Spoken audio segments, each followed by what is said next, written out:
Hello guys, thanks for watching. Thank you to all you guys who subscribe from all around the world. Right, I must share this video with you because it's really important. We've got this Nissan Pathfinder on a 2012, so we all know it's the same engine as the Navara. Got this vehicle in as a non-runner from another workshop that couldn't get it running.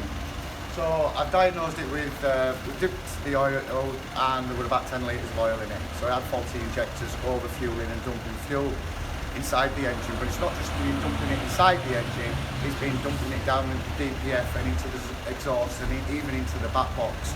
So this has been driven with faulty injectors for quite some time. And what I can tell you about faulty injectors is if it's got a DPF filter, like this particular vehicle is, and your DPF light comes on, the DPF and the oxygen sensor tells the ECU that it needs to regeneration. So it'll try to regenerate itself, but unfortunately that is not always the case. So what we needed to do is we got the engine out. It's done 140,000 miles. As a standard of that sort of mileage, I've done the timing chain replacement, and we sent the injectors to Feather Diesels for testing, and they come back that all four were actually completely goosed. So we've replaced the injectors with new, and now she's on running over and ticking over absolutely perfect. Right, so we've got her up and running now, she's ticking over absolutely tickety-boom. But what we have found is the DPF management light's on. So we tried to do a DPF regen and it wouldn't do it. Now there's always a reason for that, but we'll get to it in a minute. Right, so we've tried to do a DPF regen on the computer.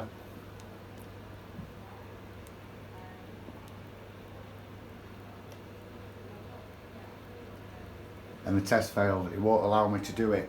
Now, if you can't do a computerised force regen, you can do a manual regen, and I'm going to do that test drive now. Right, so we've had this up and running for quite some time now. When I first got it up and running, she was smoking quite badly. I think I showed you in one of my other videos. So now it's cleared up.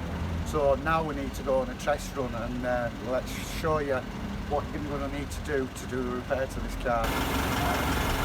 Look guys, it were overfueling that much, diesel dripping out of the back box.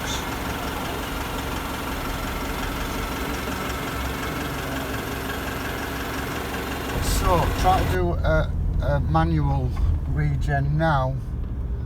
DPF light's on and management light has now come on, and I am in severe limp mode.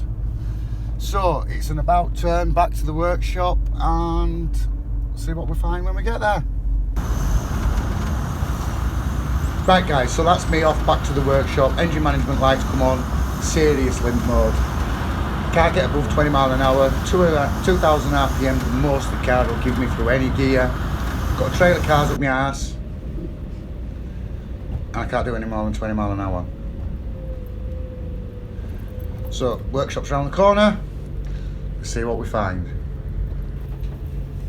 Right guys, so you've been out on the test drive with me with the Pathfinder with the DPF issue, and it keeps going into limp mode. So I'm now left with no option. I've been trying to save the customer money, but unfortunately it's now totally out of my hands. I've tried on 3 occasions now to do a forced regeneration manually, and unfortunately it just goes into limp mode.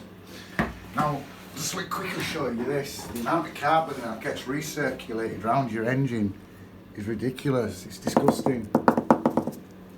And that all gets blocked up. So it's affecting the air to fuel ratio is that. So that, before we do an engine rebuild, will get cleaned out. So that's when people keep saying to me, why is it black smoking, why is it black smoking? It's actually overfueling. I was speaking to my mate down in Jersey, Wally, earlier today. He's about to just do a repair on his Nissan Navara, but it's an automatic, and because he's in Jersey, he doesn't do a lot of miles. So anybody who doesn't do a lot of miles that owns a Nissan, I strongly advise you to change your oxygen sensors in the DPF, because it's the oxygen sensors themselves that tell the ECU how much fuel and air to put into the vehicle, and they can go faulty, and you don't necessarily need to have a fault code. So if there's no fault code comes back, but it still means the sensors faulty. So those people that email me and go, oh, I've done an EGR blank and it's still black smoking, it's because you've got a temp sensor fault somewhere within the vehicle. So you need to use your scan tool and live data to identify which of the temperature sensors is faulty, and you should see them rise together in your live data. When you don't, there you go, you've identified the fault. Yeah, so as I said, that vehicle come to me as a non-runner. It's now up and running. I'm going to have to replace the DPF and all the sensors for new, and then I'll be able to do a DPF clear on the computer, which then will clear the fault code off the ECU to tell it that it's been fitted with a new part. Right, well that's all I can share for you guys in this video. The moral of the story: don't drive her soft, drive her hard. When you get in it in the morning and it's really cold, let the engine warm up. A diesel engine operates far better at optimum temperature, not at cold. So when we've been seeing -2, -3 degrees, no wonder we've got DPF issues, because it's constantly overfueling. Other than that, if you need my help and assistance at all, please feel free to contact me. The contact details are at the end of the video, and you can either email me, find us on Facebook, give us a like, comment in the comments below. Need my help and assistance, get in touch. Cheers boys.